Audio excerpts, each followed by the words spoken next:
Week 8 of the CDI Premier League action saw the Velox Valhallans return to their home pitch to face off against the Cowichan Piggies.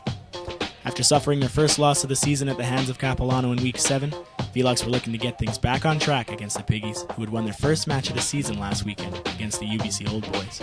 Cowichan was able to hold off the home side for several phases until Canadian 7-star Brayden Keys shook off his tacklers with just 6 minutes on the clock.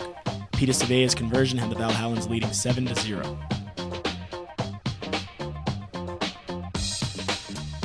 Cowichan's line was hard to break as the squad fended off a number of Velox's attacks.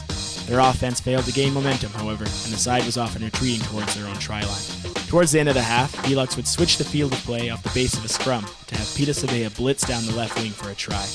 The Valhallans led 11-0 at the half. The second half was much of the same story as Velox piled on the pressure. They failed to really get their attack in full swing as Cowichan's tough tackling and Robin McDowell's clearance kicking kept them out of danger. McDowell would convert Cowichan's only points of the match after Velox breakdown infraction. It wasn't until midway through the half that Velox would find space to see Peter Savea leap over for his second try of the match. Savea's successful conversion had the Valhallans leading 19-3. Velox would find space once more to put Aaron Frisbee over for the final try of the match. Savea's conversion then had his side leading 26-3.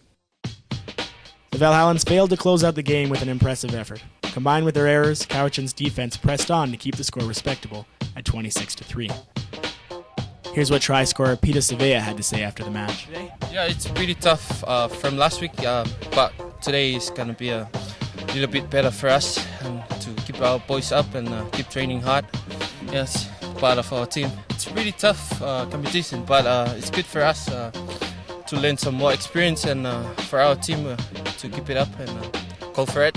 In other CDI Premier League news, the Castaway Wanderers were held to a 20-20 draw against the UVic Vikes at Centennial Stadium. The change in venue saw over 400 supporters come out to watch the crosstown rivals battle it out under the lights. James Bay cruised past the Rowers by a score of 53-0 as Mariloma took a 39-18 win over Bayside. UBC's match saw the students gridlock against the UBC Old Boys in a 10-10 game.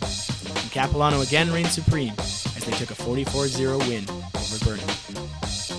In Victoria, Andrew Smith reporting.